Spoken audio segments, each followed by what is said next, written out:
प्रिय मित्रों, जय श्री राम। आज आपके सम्मुख ऐसी हास्य कथा हम आपके लिए लेके आए हैं कि जिसे आप सुन करके जो हंसने वाला नहीं होगा उसकी भी हंसी बंद ही नहीं होगी। उस खंडहर में प्रवेश कर गए और खंडहर में ही कीर्तन करें। अब भाई कीर्तन हो खंडहर में, गांव वालों ने सुना कि इस खंडहर के भीतर तो कोई है। गए, अब उस आदमी ने जाके देखा कि बाबा नामदेव, बाबा आप कीर्तन कर रहे हैं?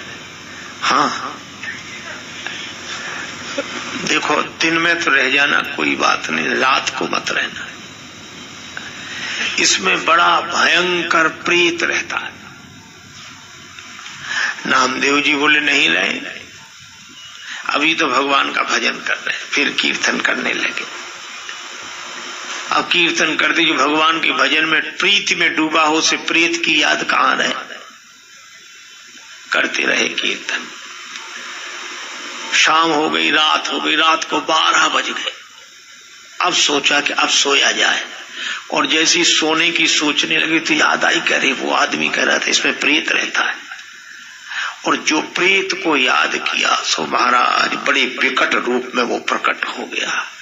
धरती से आकाश तक लगा, चारों तरफ उसके बड़े बड़े दांत और भयंकर। नामदेव जी ने जो देखा तो सोचने लगे मेरे भगवान के अलावा तो कोई है ही नहीं, भगवान के अलावा कोई दूसरा है ही नहीं, तो ये कहां से आ गया।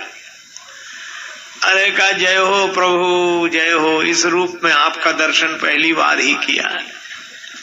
एक तारा उठाया, करताल उठाई, कहने लगे कि प्रभु आपका धनुष बाण लिए रघुनाथ रूप देखा, मुरली लिए यदुनाथ रूप देखा, कमर पर हाथ रखे पंढरीनाथ रूप देखा, पर इस रूप में तो पहली बार ही देखा। और वे तो मस्त होके गीत गाने लगे और नाचने लगे, भले पधारे मेरे लंबक नाथ। उन्होंने भगवान का एक नया नाम रखा कि हे लंबकनाथ भगवान आपकी जय हो, आप भले पधारे, आपकी बड़ी कृपा, बड़ी कृपा, बड़ी कृपा। और गीत गाने लगे।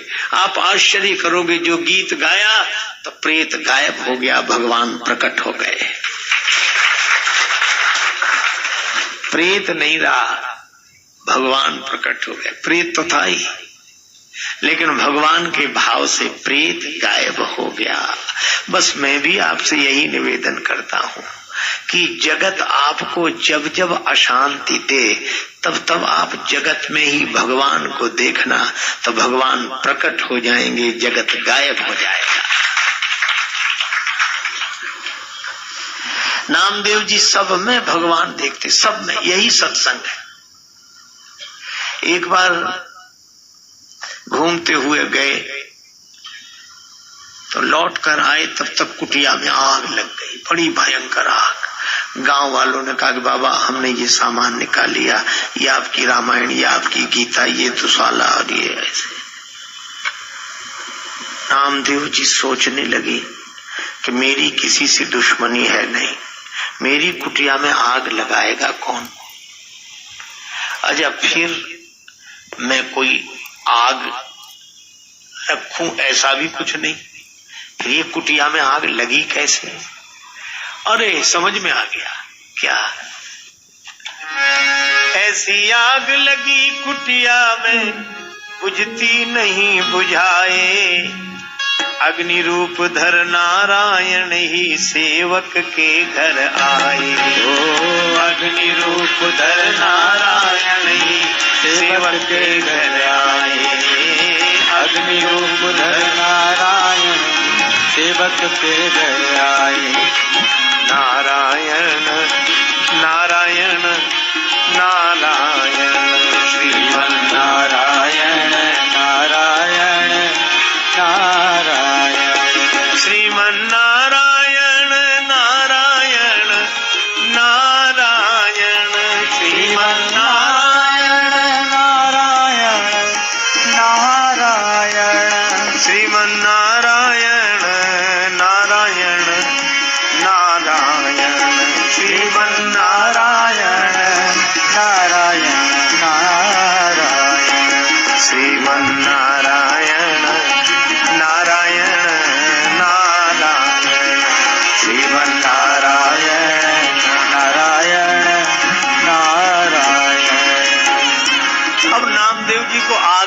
भगवान दिखे।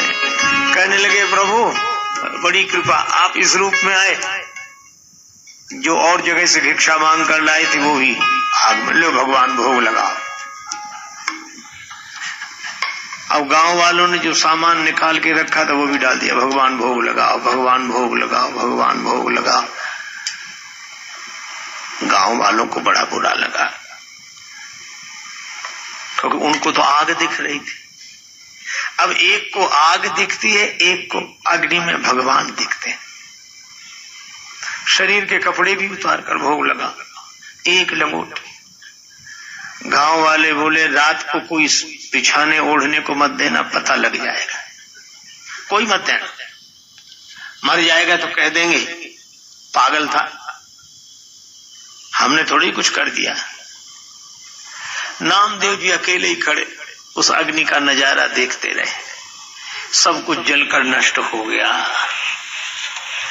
अब जाड़े के दिन एक लंगोटी, जय हो प्रभु आपकी इच्छा, विश्राम किया। थोड़ी देर में नींद लग गई। नींद लगी तो भगवान आए। नामदेव जहां पड़े थे वहीं कुटिया बनाई और नामदेव के शरीर पर वस्त्र उड़ा दिया, कुटिया बन गई। सवेरे लोग आए तमाशा देखने के थे, बाबा बचा के गया। सबने आके देखा नामदेव जी तो कुटिया में बैठे, दुशाला ओढ़े। बाबा कुटिया तो बड़ी अच्छी बनी, आपकी पहचान वाले आए हो। बाबा ने कहा हाँ हमारी पहचान है, तो बुलवा लो, हम भी एक कुटिया बनवा लेंगे। नामदेव जी ने कहा उनकी एक शर्त है। शर्त क्या है? का शर्त यह है बनत न लगे विलंब कछु जगह भूमि को भाग, पर प्रथम लगावे तो कोई अपने घर में आग। पहले अपने घर में कोई आग लगाए तब। सब चुपचाप चले गए। महात्मा बोले हाँ अच्छा ऐसे करो, आग न लगे, पर तुम इसे अपना मानना छोड़ दो, भगवान को ही इस रूप में देखो, यही सत्संग है। एक बार कुत्ते को रोटी लेकर भागा कुत्ता, तब पीछे घी की कटोरी लेकर नामदेव जा रहे। भगवान रूखी तो मत खाओ, घी लगा लेने दो इसमें, फिर खाओ आराम से। ये इन्हें बोलते हैं सत्संगी। इनको उस सत से इतना प्रेम हो गया कि असत संसार इनके लिए है ही नहीं, असत में भी सत को देखते हैं। तो असत में सत्य को देखकर सत्संग करना जिनको आ गया वे ही राम कथा के अधिकारी हैं। राम कथा ते अधिकारी जिनका सत्संगति अति प्यारी। अब तुलसीदास जी महाराज अपने मन से कहते हैं पाई न यही कलिकाल न साधन दूजा, योग जग जप तप व्रत पूजा, राम ही सुमरिए गाइए राम, राम ही सुमरिए गाइए राम। संतत सुनिए राम गुण ग्राम, संतत सुनिए राम गुण ग्राम। कही गति पतित पावन राम भज सुन सठ मना। मन के साथ एक विशेषण दिया सठ। मन तीन तरह का होता है, खल, सठ और मूर्ख। सठ कौन? जो सदा के लिए सुधर जाए, वो सठ है। सठ सुध नहीं सतसंगति पाई, पारस परस कुधातु सुहाई। सठ उस पत्थर की तरह है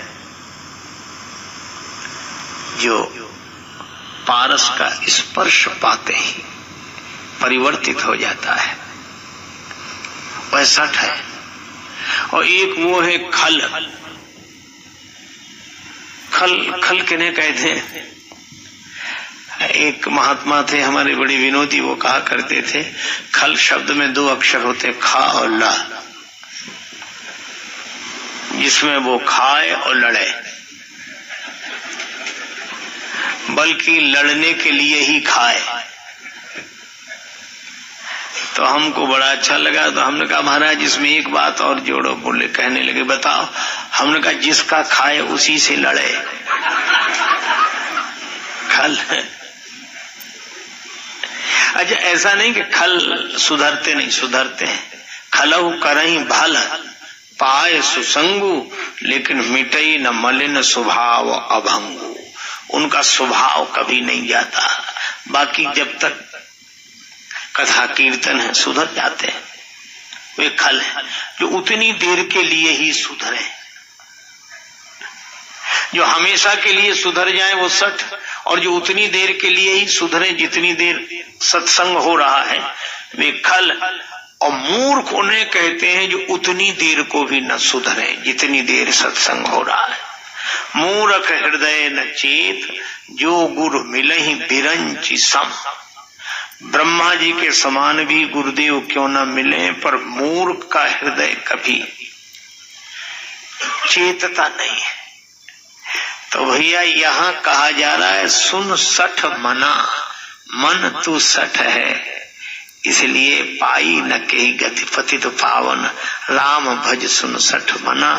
और अंत में कहते हैं जाकी कृपा लवलेश थे, मतिमंद तुलसीदास हो, पायो परम विश्राम, राम समान प्रभु नाही कहूं। राम जी जैसे भगवान कहीं नहीं है। और इस रामचरितमानस की 7-5 चौपाइयां ही जो स्वीकार करके अपनाएगा। सतपंच चौपाई मनोहर जान जे नर उर धरे, दारुण अविद्या पंच जनित विकार श्री रघुवर हरे। और अब तुलसीदास जी प्रार्थना करते हैं, मौसम दीन न दीन हित तुम समान रघुवीर, अस विचारी रघुवंश मणि हरहु विसंभव पीर। और विकारों के रूपांतरण की बात करते हैं। विकार कभी मिटते नहीं है, विकार बदलते हैं, उनका रूप परिवर्तित होता है। अच्छा, जैसे कोई आटा लिए हो, रोटी बनानी ना आती हो तो परेशान हो जाएगा। इसी तरह हमारे पास ये विकार आटे की तरह है और इसकी रोटी बनानी नहीं आती। तो हम भगवान से प्रार्थना करते हैं, कामी ही नारी प्यारी जिमी, लोभी प्रिय जिमी दाम, तिमि रघुनाथ निरंतर, प्रिय लागहु मोहि राम। कामी को जैसे नारी प्रिय होती है, लोभी को धन प्रिय होता है, हे भगवान आप हमें उसी तरह प्रिय लगे। और अंत में कहते हैं किरणैर दह्यन्ति नो मानवा, और इसको वर्णा नाम से शुरू करके मानवा पर विराम दिया।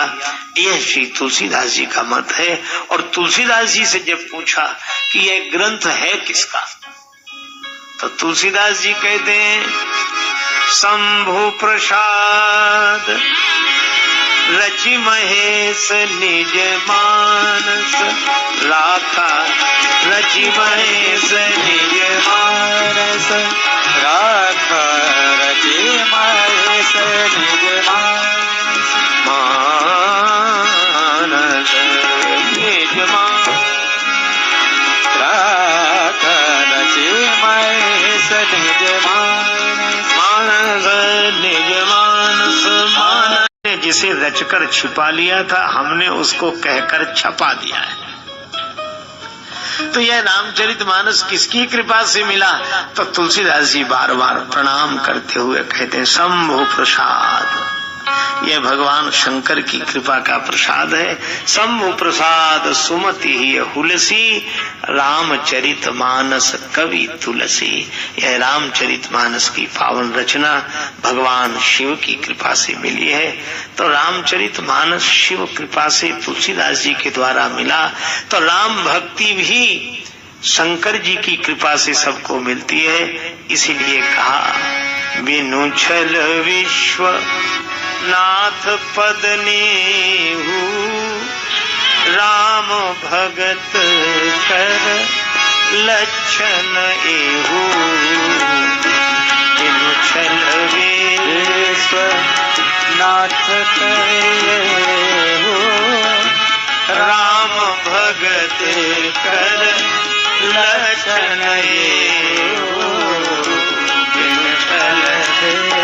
बिनु छल प्रजा राजा हमारे हम इनकी प्रजा, राम राजा हमारे हम इनकी प्रजा। महारानी श्री जनक नंदिनी, महारानी श्री जनक नंदिनी, जिनकी कृपा में मजा ही मजा हो राम, राजा हमारे इनकी प्रजा, राम राजा हमारे हम इनकी प्रजा।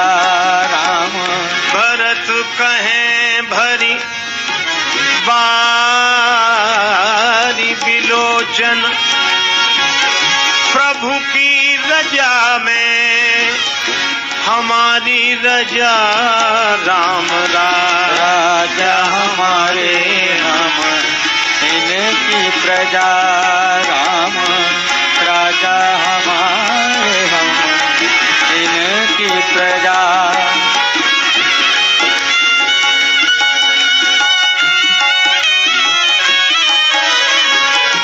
राजा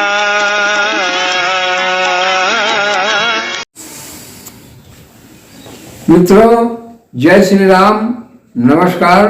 आप सब हमारे इस हास्य कथा के कार्यक्रम को बहुत ही मजेदार पूर्वक और बड़े ध्यान पूर्वक सुना आपने। पूरा हमारा कार्यक्रम आपको कैसा लगा? तो इस कार्यक्रम में हमारे आप चैनल के जो भी आ रहे हैं प्रसंग, इसमें आपको हास्य कथाएं भी बहुत ही मार्मिक ढंग से मिल रही हैं। तो आप हमारे चैनल पर लगे रहें और सुनते रहें बराबर। तो आपको ऐसी ऐसी रहस्यमयी कथाएं मिलेंगी जिससे आपकी जो हंसी भूल चुके हैं आप, वो सारी चीज़ें यहाँ उपलब्ध होती रहेंगी। क्योंकि आज के इस भौतिक समय में हर व्यक्ति परेशान है और यही लगा हुआ है हाय धन हाय धन, और उसका मन मस्तिष्क चित्त सभी बिल्कुल सीरियस बना हुआ है, जिससे कि शरीर में अनेकों प्रकार की बीमारियां उत्पन्न हो रही हैं। इसका कारण बस मूल यही है कि हम संसार में परेशान हैं। हर भौतिकता की चीज हमें चाहिए। तो भौतिकता के लिए हम जब सन्मार्ग और सत्कर्म करते रहेंगे तो निश्चित है हमें टिकाऊ चीजें, हमारा जीवन अस्थायी बनेगा। तो अस्थायी बनने के लिए हमको ही यत्न करना पड़ेगा। ईश्वर या भगवान वो सब नहीं ऐसा कर पाएंगे कि आपको सब देते रहें, आपके मुंह में खिला भी दें, क्योंकि बनाना खाना हमको ही पड़ रहा है। तो किताबी ज्ञान लेना है, पढ़ना है, अनुभव करना है, परीक्षाएं देना है, तब पास होकर के कहीं जाके हम सर्विस पाते हैं, नौकरी पाते हैं, और तभी हमारा जीवन एक कल्याण मार्ग की तरफ चलता है। किंतु हम वहाँ पहुँचने के बाद हमें धर्म नहीं भूल जाना चाहिए, परोपकार की भावनाएं, छल। तो साथियों, जब तक हम परोपकार, धर्म, इन सब मार्गों पे नहीं चलेंगे, तब तक हमारा कल्याण का मार्ग नहीं प्रशस्त होता है। तो हमें ये चाहिए कि हम अपने जीवन यापन को करते हुए और दूसरे की भलाई में भी हमारा समर्पण भाव हमारे पास होना चाहिए। हम जिस कार्य में लगे हुए हैं उस कार्य को करते हुए किसी को कष्ट न पहुँचे और हम सेवा भाव में लगे हैं तो हमारा निश्चित है आगे बढ़ंत ही होती जाती है हर व्यक्ति की, क्योंकि ये धर्मशास्त्रों ने जो बताया है नियम वही बिल्कुल चल रहा है।